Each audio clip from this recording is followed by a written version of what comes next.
We are not going to take up the budget before we leave in just a few days, and we're going to have a real challenge even taking it up in September.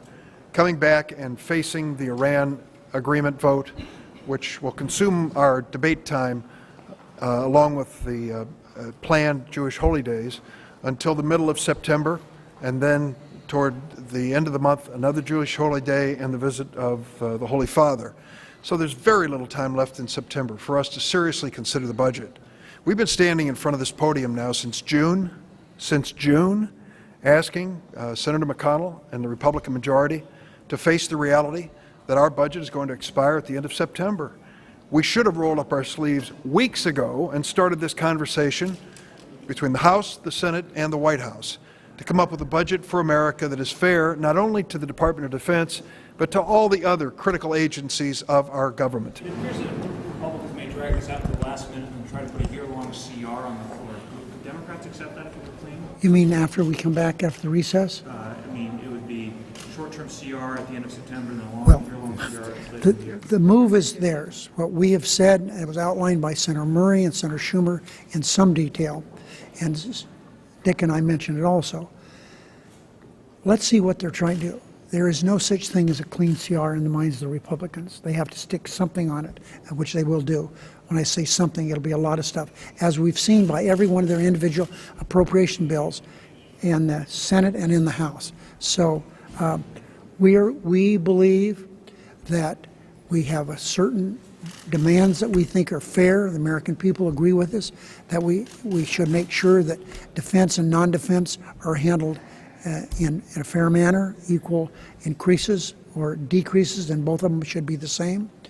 And we feel that that there's not too much that we can do other than send a message to them. You should be negotiating with us.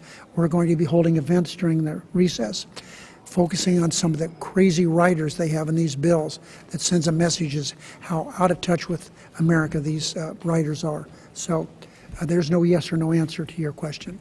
What is to say on these budget negotiations? Also, the highway bill having been given a short-term extension. Also, the debt limit comes up in the fall.